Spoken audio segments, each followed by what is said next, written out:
So hello everybody. So I'm Grégoire Burel. So I'm going to present our work with the University of Sheffield and Northumbria University about understanding the factors behind misinformations, acceptance or corrections of misinformations from fact checkers. So this work was mostly aimed at understanding those factors at 3 different levels so that we can help the fact-checking process in the future. So in terms of our team, as I mentioned, so we were 3 universities. So I'm from the Open University. We had also 2 individuals from Sheffield University that were from the Department of Journalism, and we have also Nira from Northumbria University. So just a background there. So the fact-checking, as you may know, is quite key for fighting misinformations. And also there is a lot of study that shows that it actually works. It also shows that we see that it kind of diminish its impact over time. And also it's very hard to use fact-checking when dealing with direct corrections of individuals that share misinformations.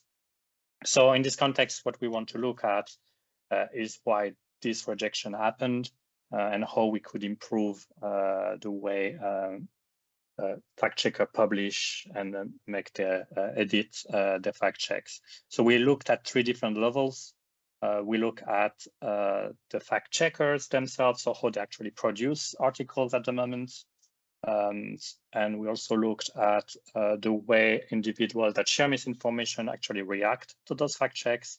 And finally, we kind of did a large survey as well to the UK with a large sample to understand how the public understand that process at the moment. So to do that, we did different types of activities. So one was to do a literature reviews of the factors that are commonly identified for misinformation's correction, not necessarily fact check, but overall like the typical approaches that have been investigated in the literature. We did annotations of corrections, of response to corrections on X. We also did analysis of articles from multiple fact-checking organizations to understand how they do their publications. And finally, we did that survey that I just mentioned. So the main questions of this project were to understand the acceptance, what can influence acceptance of fact checks. And the idea was to do it on 3 different, through 3 different objectives. So the identification factor, which I mentioned, then the identifications of editorial and communication practices from fact checkers, and finally to do that large studies to understand perceptions. So the first activity was to look at publications. So we look at 47 publications from different fields, from journalism, psychology, and computer science, to identify what are those factors commonly identified for both accepting and rejecting misinformations, fact checks. So we identify 6 different factors commonly mentioned in the literature. So like can run from the content design. So for instance, having short corrections or concise or positive tones kind of lead to more acceptance of corrections, or like how audience characteristics that kind of go against it. So for instance, like ideological alignments, political alignments with the fact check, for instance. If there is disalignments, it can lead to not accepting corrections. Similarly, like credibility of sources is key, and as well like platform aspects, for instance, how they introduce, for instance, moderations, or like friction mechanism, for instance, for delaying publications, or the use of automated tools. Also the way the correction impact the behaviors of individuals. So for instance, we see a lot of backfire effects in the literature. For instance, when people get corrected, they might actually double down on the misinformation. And finally, structural issues, which are both, like, for instance, the way fact-check are done themselves. So, for instance, the episodic nature of misinformations, or like the way people are targeted specifically by misinformations. So the second part was to do annotations of response to corrections on X. So that's follow-up to previous studies when we have the bot that basically was sending corrections to people sharing misinformation online, kind of with the correction from the fact checkers. And what we do is that we observed how they reacted based on the different aspects of the reactions. So, for instance, whether they lack or they did a response.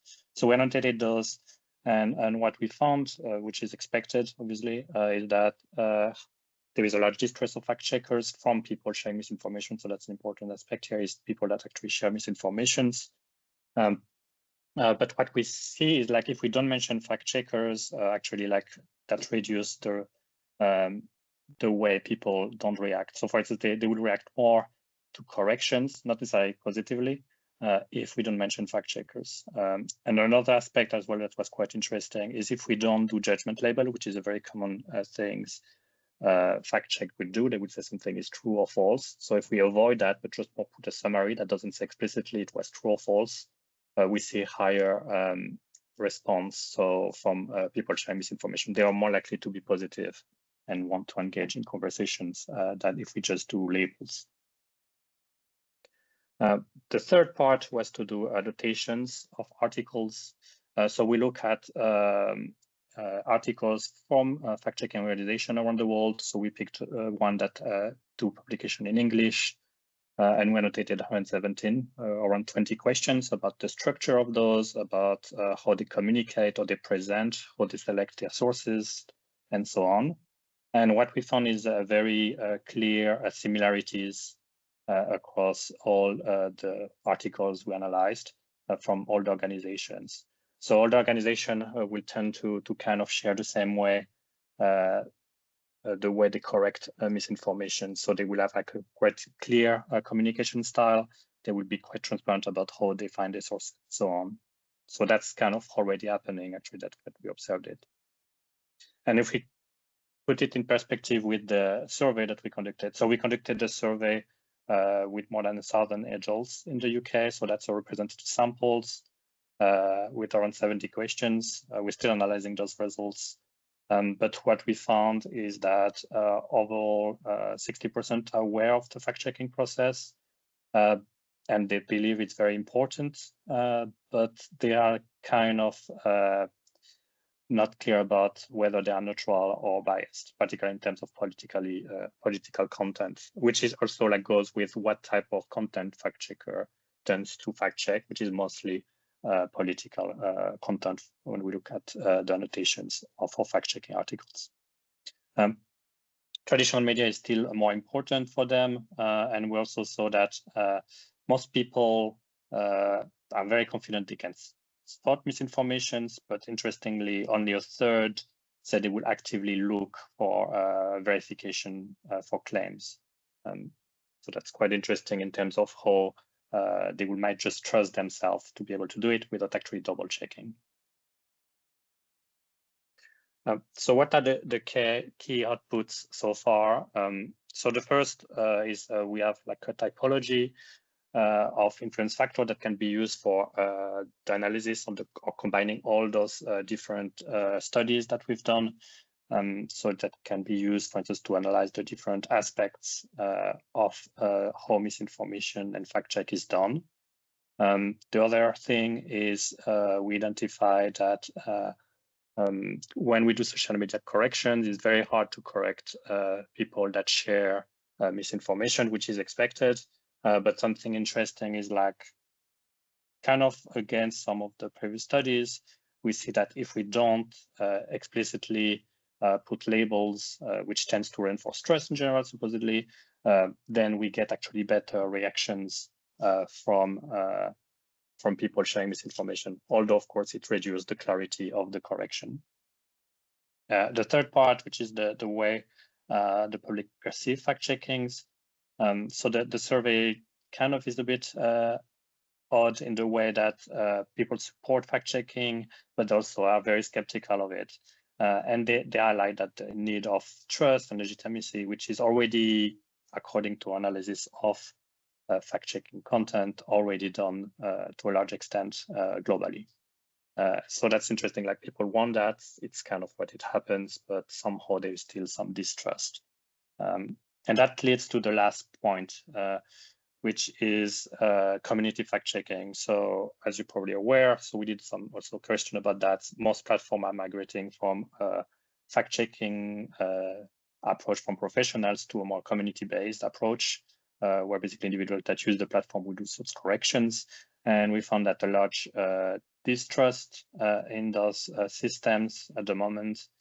People are quite concerned about their bias as well, because there is no vetting of who does those corrections.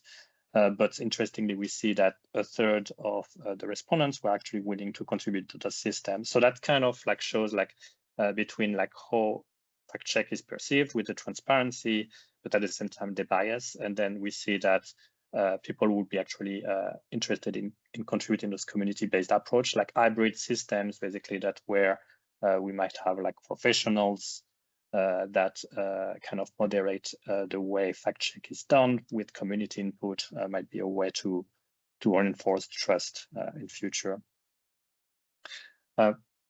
So what is the future work and impact for this project? So we produced a lot of artifacts out of this project that still need to be completely analyzed. So we have more than 70 questions, for instance, for the survey. For the analysis, for instance, of the articles, we also generate this analysis based for each fact checker over time. So we can analyze also the way the process have changed over time. So we still need to analyze that. We're still working on some publications. So the first part is the publications on those analysis of those correction on X. And the other part is to kind of analyze the difference between the public perceptions of fact check and actually what is the fact check process and why there is still some issues of trust despite fact checkers somehow doing what is expected of them. In terms of impact, so at different levels, so for fact checkers themselves, of course, continuing focusing on transparency and neutrality seems like very important, as highlighted by the survey. But highlighted by the study of, for instance, people that share misinformation, maybe being less judgmental in the way it's communicated, even at the issue of having less clarity, perhaps could be a way to improve trust, except from people that don't share similar views of the fact checker, or they believe they don't share the similar views. For platform, so we see that the idea of having hybrid correction models that combine professional verification community input, as we see that obviously the way corrections are done directly by fact checker might lead to lower acceptance, but at the same time community verification is a bit distrust at the moment. Of course, it's still early for some of those platforms that just implemented those few months ago.